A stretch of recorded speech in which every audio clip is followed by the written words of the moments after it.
ನನ್ನ ಹೆಸರು ಹರೀಶ್ ಅಂತ. ನಾನೀಗ 3ನೇ ಸಲ ಬರ್ತಾ ಇರೋದು. ಆ ವ್ಯಕ್ತಿತ್ವದ ದೊಡ್ಡ ಅಭಿಮಾನಿ. ಆ ವ್ಯಕ್ತಿತ್ವನ ಜೀವಂತವಾಗಿ ಇರಿಸ್ಬೇಕು ಅನ್ನೋ ಉದ್ದೇಶಕ್ಕೋಸ್ಕರ ನಾನು ಸೈಕ್ಲಿಂಗ್ ಸ್ಟಾರ್ಟ್ ಮಾಡಿದ್ದು. ಅದೊಂದು ಪ್ರತಿ ಸಲನೂ ಒಂದು ಈವೆಂಟ್ ಬರುತ್ತೆ, ನ್ಯಾಷನಲ್ ಈವೆಂಟು. ಅದರಲ್ಲಿ ಪ್ರತಿ ಸಲ ಒಂದು ಸಾಧನೆ ಮಾಡಿ ಆ ಮೆಡಲ್ಸ್ ಎಲ್ಲ ತಗೊಬಂದು ಅಪ್ಪು ಸರಿಗೆ ಇದನ್ನು ಅರ್ಪಣೆ ಮಾಡಿ ನಾನು ಯೂಸ್ ಮಾಡ್ತೀನಿ. ಅದು ತಗೊಂಡೋಗಿ ಮನೆಗೆ ಇಡ್ತೀನಿ. ನಾನು ಇಲ್ಲಿ ತನಕ ಕಾಣದೇ ಇರೋದು ಒಂದು 20+ ಆಗಿದೆ ನನಗೆ ಲಾಸ್ಟ್ 3 ಇಯರ್ಸಿಂದ. ಇದೆ, ಸರ್ಟಿಫಿಕೇಟ್ಸ್ ಇದೆ. Last year national level 3rd place, 2nd place ಬಂದಿದ್ದೀನಿ ಓವರ್ ಆಲ್ ಇಂಡಿಯಾದಲ್ಲಿ. 1800 ಜನ ಪಾರ್ಟಿಸಿಪೇಷನಲ್ಲಿ ನಾನು 2nd ಪ್ಲೇಸ್ ಬಂದಿದ್ದೀನಿ. 1800 2nd place national level. Medals ಇದೆ. ಒಂದು ಲಾಸ್ಟ್ ಇಯರು 100ಕ್ಕಿಂತ ಹೆಚ್ಚು ಇದನ್ನು ಮಾಡಿ, ಪ್ಲಸ್ ಇದನ್ನು ಎಷ್ಟು 60ಕ್ಕೆ ಹೆಚ್ಚು 100 ಕಿಲೋಮೀಟರ್ ರೈಡ್ ಮಾಡಿದ್ದೀನಿ ನಾನು ಒಂದು ವರ್ಷಕ್ಕೆ. ಅದ್ರದ್ದು ಇದು ಮೆಡಲ್ಲು. ಇದು ಅಪ್ಪು ಸರಿಗೆ ಅರ್ಪಣೆ ಮಾಡ್ಬೇಕಂತ ತಗೊಬಂದಿರೋದು. ಇದು ನಾನು ಪ್ರತಿ ವರ್ಷದ ಸಾಧನೆನೂ ಅವ್ರಿಗೆ ಅರ್ಪಣೆ ಮಾಡಿ ನಾನು ಯೂಸ್ ಮಾಡ್ತೀನಿ. ಇದು ನ್ಯಾಷನಲಲ್ಲಿ 2nd ಬಂದೇನಲ್ಲ, ಅದಕ್ಕೆ ಇದು ಬಂದಿರೋದು. ಇದು 2nd ಪ್ಲೇಸಿಗೆ.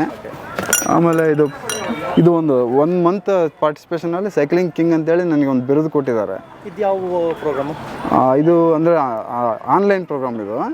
ಅದರಲ್ಲಿ ನಾನು ಪಾರ್ಟಿಸಿಪೇಷನ್ ಮಾಡಿದಾಗ ನನಗಿದು ಈ ಬಿರುದು ಬಂದಿದೆ, ಸೈಕ್ಲಿಂಗ್ ಪಾರ್ಟಿಸಿಪೇಷನ್ 2025 ಅನ್ನೋದೇಳಿ ಒಂದು ಬಿರುದು ಬಂದಿದೆ. ಅದು ಇದೆಲ್ಲ ಅಪ್ಪು ಸರಿಗೆ ಅರ್ಪಣೆ ಮಾಡಿ ಆಮೇಲೆ ನಾನು ಇದನ್ನು ಯೂಸ್ ಮಾಡ್ತೀನಿ. ಆಮೇಲೆ ನಾನು ಲಾಸ್ಟ್ 3 ಇಯರ್ಸಿಂದ ಸೈಕ್ಲಿಂಗ್ ಮಾಡುವಾಗ ಇದೆಲ್ಲ ಅದು ಮೆಡಲ್ಸ್ ಇದು, ಅದಕ್ಕೆ ಸಂಬಂಧಪಟ್ಟಿದ್ದು.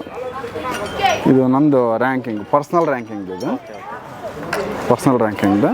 ಇದು ನಮ್ಮ ಗ್ರೂಪಿಗೆ ಬಂದಿರೋ ರ್ಯಾಂಕಿಂಗ್. ಇದು 5th ರ್ಯಾಂಕ್. ಆ ಗ್ರೂಪ್ ಇದೆ, ದಾವಣಗೆರೆಯಲ್ಲಿ ಒಂದು ಗ್ರೂಪ್ ಇದೆ. ಆ ಗ್ರೂಪಲ್ಲಿ ನಾನು ಒಬ್ಬ ಮೆಂಬರು.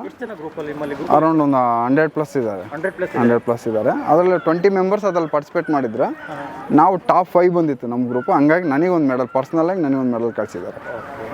ನಿಮಗೆ ಈ ಸೈಕ್ಲಿಂಗ್ ಮಾಡಲಿಕ್ಕೆ ಯಾರು ಸ್ಫೂರ್ತಿ? ಅಪ್ಪು ಸರ್. ಅದೊಂದು ಅಡಿಕ್ಷನ್ ಮಾಡ್ಕೊಳ್ಳಿ, ಯಾವುದಾದ್ರೂ ಒಂದು ಸ್ಪೋರ್ಟ್ಸ್ ಅಡಿಕ್ಷನ್ನು ಅಂತೇಳಿ ಒಂದು ಇಂಟರ್ವ್ಯೂಲ್ ನೋಡಿದ್ದೆ. ಅದು cycling is A good addiction ಅಂತೇಳಿ. ಹಂಗಾಗಿ ಅದನ್ನ ನಾನು ಸ್ಟಾರ್ಟ್ ಮಾಡಿದೆ. ಅದ್ರ ಹಿಂದೆ ನನಗೊಂದು ಕೋವಿಡ್ ಆಗಿತ್ತು, ಲಾಸ್ಟ್ ಸ್ಟೇಜ್. ನಾನು ಆ ಟೈಮಲ್ಲೇ ಅದು ಹೇಳಿದ್ದವರು. ನಾನು ಹೆಲ್ತ್ ಪರ್ಪಸಿಗೆ ಒಂದು ಸ್ವಲ್ಪ ಇವರು ಇನ್ಸ್ಪಿರೇಷನ್ ತಗೊಂಡು ನಾನು ಮಾಡಿದೆ. ಬಟ್ ಈ ಮಟ್ಟಕ್ಕೆ ಸಾಧನೆ ಮಾಡ್ತೀನಿ ಅಂತ ನಾನು ಯಾವತ್ತು ಕನಸಿನಾಗ ನೆನೆಸಿರಲಿಲ್ಲ. ಬಟ್ ಇದು ಅವ್ರು ಕೊಟ್ಟರೆ ಆಶೀರ್ವಾದ ಅಂದ್ಕೊಂತೀನಿ ನಾನು.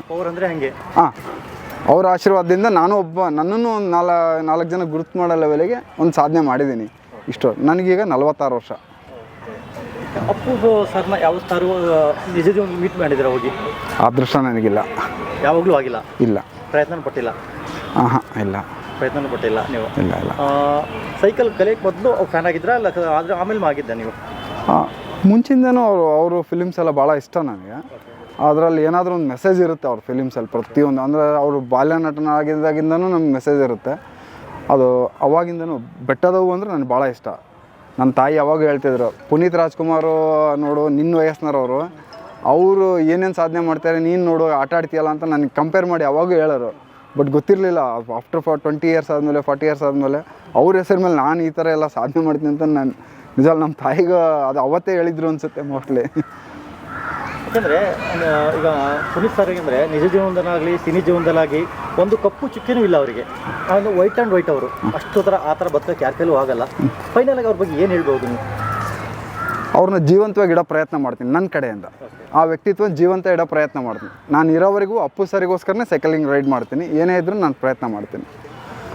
ಇಷ್ಟು ನನ್ನ ಕಡೆಯಿಂದ. ನಾನು 50ನೇ ವರ್ಷದ ಹುಟ್ಟಿದ ಹಬ್ಬ ಎಲ್ಲರ ಕರ್ನಾಟಕ ಜನನೂ ಸೆಲೆಬ್ರೇಷನ್ ಮಾಡಲಿ. ಆಮೇಲೆ ಇನ್ನೊಂದು ವಿಷಯ ಅಂದರೆ, ನಾನು ದಾವಣಗೆರೆ ಜಿಲ್ಲೆನಾಗಿರೋದ್ರಿಂದ ಇಡೀ ಕರ್ನಾಟಕಕ್ಕೆ ಯಾರಿಗೂ ಈ ಅವಕಾಶ ಸಿಗೋಲ್ಲ. Number 17 Appu sir birthday. ಅದನ್ನು ನಾನು ಯಾವತ್ತೂ ನಂಬರ್ 1 ಇಡೋಕ್ಕೆ ಟ್ರೈ ಮಾಡ್ತೀನಿ ನನ್ನ ಕಡೆಯಿಂದ.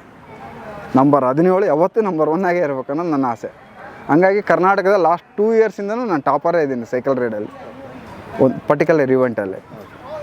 ಇದೇ ಥರ ನಿಮ್ಮ ಜರ್ನಿ ಸಾಗ್ತಾ ಇರಲಿ, ಸಕ್ಸಸ್ ನಿಮಗೆ ಸಿಗ್ತಾ ಇರಲಿ ಅಂತ. Thank you. ಅಪ್ಪು ಸರ್ ಆಶೀರ್ವಾದ ಇರೋವರೆಗೂ ನಾನು ಮಾಡ್ತಾ ಇರ್ತೀನಿ. ಹೇಳಿ ಸರ್. ಇನ್ಸ್ಪಿರೇಷನ್ ಎಲ್ಲ ನಮ್ಮ ಅಣ್ಣವರು. ನನ್ನ ಕಡೆ ಆಗ್ತಿರ್ಲಿಲ್ಲ ತುಳಿಲಿಕ್ಕೆ. ಇವರೆಲ್ಲ ಅಣ್ಣನ ಬಗ್ಗೆ ಎಲ್ಲ ಹೇಳಿ, ಅವ್ರ ಕಡೆ ಹೋಗ್ತಾ ಒಂದು ಶಕ್ತಿ ಇರುತ್ತೆ. ಆ ಶಕ್ತಿನ ನಮ್ಮನ್ನು ಕರ್ಕೊಂಡೋಗುತ್ತೆ. ಅಂದರೆ ಅದೇ ಶಕ್ತಿ ನಮ್ಮನ್ನು ಕಾಪಾಡ್ಕೊಂಡು ನಿನ್ನೆಯಿಂದ ಇಲ್ಲಿವರೆಗೆ ಕರ್ಕೊಂಬಂದಿರೋದು ಅದೇ ಒಂದು ಪವರ್. ಅದಕ್ಕೆ ಅವ್ರು ಪವರ್ ಸ್ಟಾರು. ಮನೇಲಿ ಮಕ್ಕಳಿದ್ದಾರೆ, 2 ದೊಡ್ಡ ಮಗಳು ಇದ್ದಾಳೆ. ಆ್ಯಕ್ಚುಲಿ ಫಿಲಮ್ಗಳು ಏನಾದರೂ ಬಂದರೆ ದೊಡ್ಡಪ್ಪ ಅಂತಾಳೆ. ನಮ್ಮ ಮನೇಲಿ ಒಂಥರ ನಾನು ತಮ್ಮ ಇದ್ದಂಗೆ, ನಾನು ಯಾವತ್ತಿದ್ರು ಅವ್ರಿಗೆ ಅಣ್ಣ ಅಂತಲೇ ಕರೆಯೋದು. ಆಮೇಲೆ ಅಪ್ಪಾಜಿ ಅಂತೀನಿ, ನಾನು ಅವ್ರ ಕೊನೆ ತಮ್ಮ ಇದ್ದಂಗೆ. ನನ್ನ ಮಗಳು ಕೂಡ ಅಷ್ಟೇ, ದೊಡ್ಡಪ್ಪನ ಫಿಲಮ್ ಬಂತು, ದೊಡ್ಡಪ್ಪನ ಹಾಡು ಬಂತು, ಏನಾದರೂ ಮೂವಿಯಲ್ಲಿ ಬಂದರೆ ದೊಡ್ಡಪ್ಪಂದಿರೋ ಅಂತಾಳೆ. ನಾವೊಂಥರ ಫ್ಯಾಮಿಲಿ ಇದ್ದಂಗೆ. ಹಂಗಾಗಿ ನಾನು ಕೆಲವೊಬ್ರು ಗುರು ಅಂತಾರೆ, ಬಾಸ್ ಅಂತಾರೆ, ನಾನು ಅಣ್ಣ ಅಂತಲೇ ಅನ್ನೋದು. ಅದೊಂದು ನನಗೆ ಖುಷಿ. ಆಮೇಲೆ ಅಣ್ಣನ ನಾಳೆ ಬರ್ತಡೇ ಇದೆ, ಹುಟ್ಟುಹಬ್ಬದ ಶುಭಾಶಯಗಳು ಅಣ್ಣ. Okay sir, super.